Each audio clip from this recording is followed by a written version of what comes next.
भावांनो, तुम्हाला जर सुखी संसार करायचा असला ना आणि तुमची बायको जर संसारिक असली ना तर तुम्ही प्रत्येक गोष्ट बायकोची ऐका आणि बायकोचाच कुठल्याही गोष्टीमध्ये सल्ला घ्या। बायको कधीही तुम्हाला कुठलाही सल्ला चुकीचा देणार नाही। बायको खुश तर आपला प्रपंच खुश आणि आपण खुश। लोकांकडे अजिबात लक्ष द्यायचं नाही। लोक काय बोलायला असतात, पोसायला कोण नसतं या। आणि महत्वाचं म्हणजे आपली बायको जी असती ती आपल्या घरातली लक्ष्मी असती या। जर तुमच्यामुळं तुमची बायको घरामध्ये रडत असली ना तर तुमच्या संसाराला कधीच यश येणार नाही आणि तुम्ही सतत कधी पण आहे ना दुःखीच राहणार। तुमच्या जीवनामध्ये कधी पण आडी अडचणी येणार। हे कधी पण माझे हे दोन शब्द ध्यानात ठेवा। तर बघा, छोटीशी स्टोरी मी तुम्हाला अशी सांगणार आहे ना की आपण लोकच ऐकल्यामुळं आपल्या संसारात पण किती म्हणजे आडी अडचणी येतात किंवा जी लोक असतात ना, आपण म्हणतो हे आपलं ते आपलं ते आपलं, पण काही लोक आपलीच अशी असतात ना की आपल्या संसारामध्ये दुरावा निर्माण करतात। आणि काही लोक बाहेरची पण अशी असतात ना की त्यांना आपला सुखी संसार बघवत नाही। असतात बर का काही लोक अशी, प्रत्येकाच्या आजूबाजूला असतात। तर बघा, छोटीशी मी अशी स्टोरी एक तुम्हाला सांगणार आहे। तर एक माणूस होता, तर त्याला आपली 2 लेकरं होती आणि आपली त्याची बायको होती। तर त्याचा चांगला सुखी संसार चालला होता। आता तो माणूस काम काय करत होता, तर त्याच्याकडे गाढव होत। आता गाढव होत तर त्या गाढवावरती तो आपला बोजा न्याने आणण्याचा अशी काम करत होता आणि त्याच्या आपला लेकरा बाळांचं तो बायका पोरांचं पोट तेवढ्यावरती आपला भरत होता। पण काही लोक अशी त्याला भेटतात ना तर ती त्याच्या डोक्यामध्ये वेगळंच प्लॅन त्याला सांगतात। म्हणजे वेगळंच काहीतरी डोक्यामध्ये त्याच्या भरावत्यात, असं भरावत्यात की ह्या गाढवामध्ये म्हणजे जे बी तू गाढवाला घेऊन ही वजे वाहतोयस त्याच्यामध्ये जे तुला रोज भेटतोय ना त्याच्यामध्ये फक्त तुझं घर प्रपंचात चालतोय। पण तुला ह्याच्यापेक्षा जास्त जर पैसे पाहिजे असतील ना तर तू एक घोडा घे। आता त्याच्या पण मनामध्ये असं वाटायला लागलं की खरंच तर काय, आपण घोडा घेतला तर डबल वजन त्या घोड्यावरती जाईल आणि आपण लय पैसे कमवल। म्हणून तो माणूस काय करतो, म्हणजे त्या डोक्यामध्ये ते बसतं लोकांनी सांगितलेलं। म्हणून तो माणूस काय करतो, घरी येतो बायकोला सांगतो, म्हणतो मी काय करतो, हे गाडा विकतो आणि घोडा घेतो म्हणजे आपल्याला डबल पैसे येतात। बरं, बायकोला ह्या सगळ्या गोष्टी अजिबात पटत नाही। ती तिच्या नवऱ्याला म्हणती की अजिबात तुम्ही लोकांचं ऐकू नका, जे बी काय आपलं चाललंय त्याच्यामध्ये आपला सुखी संसार चांगला चाललेला आहे आणि जे बी तुम्ही कमावताय ना त्याच्यामध्ये आपण काय करू, थोडंफार पैसे साईडला काढून ठेवू आणि पैसे साचलं की मग तुमची हाय इच्छा घोडा घेण्याची तर घेऊ मग आपण घोडा पण त्या नवरा काय ऐकण्याच्या मनस्थितीनं मध्ये नव्हता। ते म्हणतो नाही मी हे गाडा विकून घोडा घेणार म्हणजे घेणार। आणि त्या बायको संग उरफाटा भांडतो आणि निघतो बाजारच्या गावाला ते गाडा विकायला।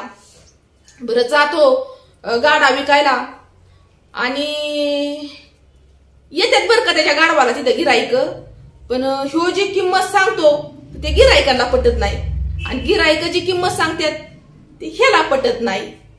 मग असंच करता करता संध्याकाळ होती, ह्याचा गाडाव काही ऐकल्या जात नाही।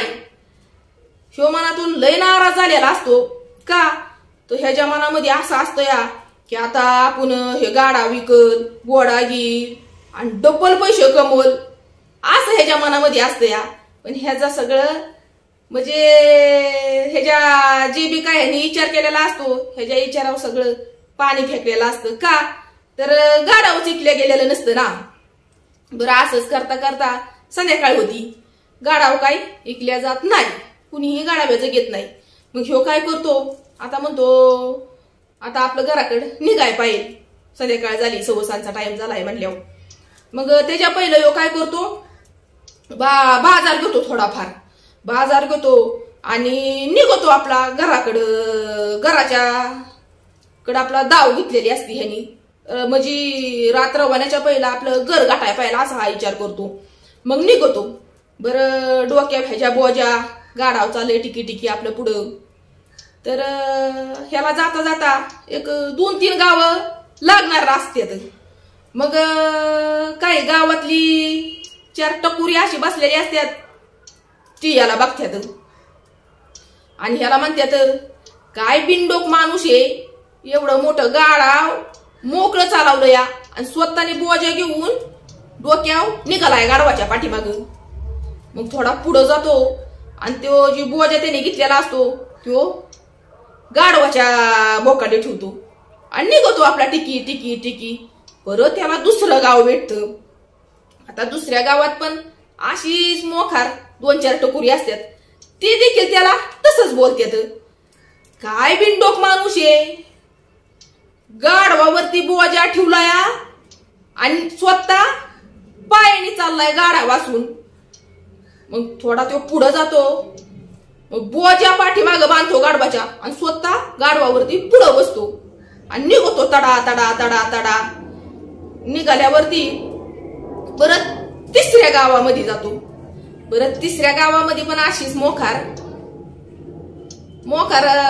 असतातच लोक. तर ती लोक त्याला परत काय म्हणतात, काय माणूस आहे, ह्याला मुख्य चित्रबाचं थोडी तरी माहिती का, गाढवाच्या डोक्यावरती गाढवाच्या बोकांडी एवढा बोजा बांधलाय आणि स्वतः बसलाय गाढवाच्या बोकांडी, ह्याला काय मुख्य चित्रबाची किंमत आहे का नाही. मग तो माणूस थोडा पुढे जातो आणि स्वतः उतरतो आणि तो बोजा गाढवाच्या बोकांडीवरचा सोडतो आणि स्वतः घेतो डोक्यावर आणि परत आपला चाय पाय घराकडे दाव घेतो. बरं मग जाता ह्याच्या मनामध्ये असा विचार येतो की बाबा ही जी लोक आहेत ही आपल्याला दड पायी चालून देणार आणि गाढवावर बसून देण्यात, म्हणजे गाढवावर बसलं तरी बोलतात आणि पायी चाललं तरी बोलतात. तेव्हा त्याच्या डोक्यामध्ये टूप पिटती की बाबा लोक फक्त आपल्याला बोलायला आहेत, पोसायला कोण नाही. आपली बायको मग सांगती ना तेच बरोबर होतं.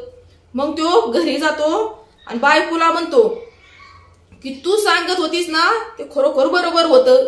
जे बी काय आपलं चाललंय ना ह्या गाढवाच्या जीवावरती, जे बी आपण पोटपाणी आपलं भरत या व्यवस्थित, कशाला जास्तची अपेक्षा करायची. जे बी काय पैसे आपण सासू त्याच्यानंतर आपण बघूया म्हणजे घेऊया गोडा. मग त्याला कळतं की आपण ऐकायचं जनाचं आणि करायचं आपल्या मनाचं, आणि आपल्या मन जर आपल्याला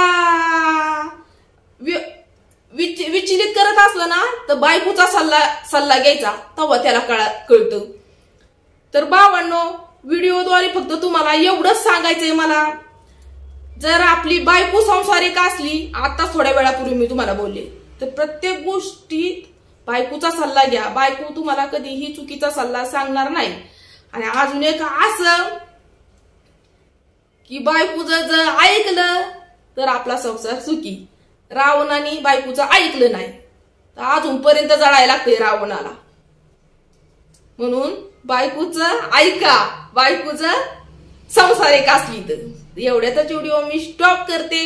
पुन्हा भेटूया एका परतच्या नवीन व्हिडिओ मध्ये. तोपर्यंत सगळ्यांना बाय बाय.